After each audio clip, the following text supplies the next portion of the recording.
नमस्कार, आपण पाहतात यूथ लीडर न्यूज. मी दीपक चव्हाण. पाहूया आजची ठळक घडामोड.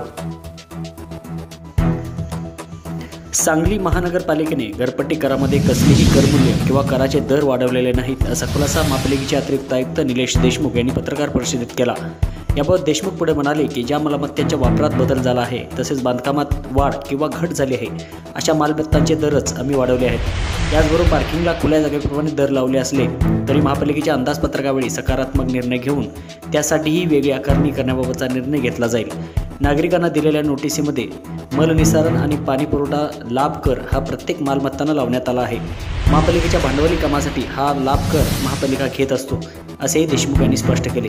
ज्यांनी घरपट्टी वाढीव कराबाबत आक्षेप नोंदवले आहेत त्यांच्या आक्षेपाची सुनावणी होऊनच त्यांच्या कर निश्चितीचे आदेश अंतिम केले जातील, असेही देशमुख यांनी स्पष्ट केले.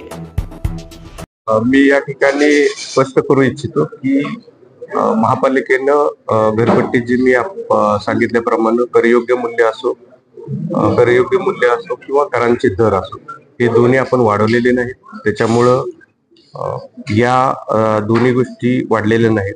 ज्या ठिकाणी वापरात बदल झालेला असेल, बांधकाम वर्ष किंवा बांधकामामध्ये वाढ किंवा घट असेल अशा प्रकारच्या मालमत्तांमध्ये मालमत्ता कर आपण वाढवले.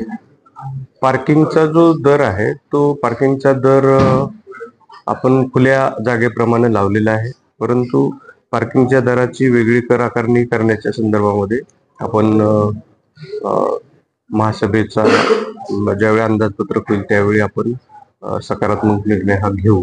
आणि जे दुसरी बाब मी सांगितली आपल्याला की मलनिस्सारण लाभ कर आणि पाणीपुरवठा लाभ कर हा शहरातल्या सर्व मालमत्तांना लागत असल्यामुळे त्याच्यामध्ये खुल्या जागा आहेत, इमारती आहेत किंवा तिथे अशा काही सुविधा नसतील अशा जागांना सुद्धा भांडवली कामासाठी जो महापालिकेला आवश्यक निधी लागतो त्यातली काही ना काही अंशतः भाग आपल्याला मिळावा म्हणून आपण तो पाणीपुरवठा लाभ कर आणि मलनिस्सारण लाभ कर हा घेत असतो.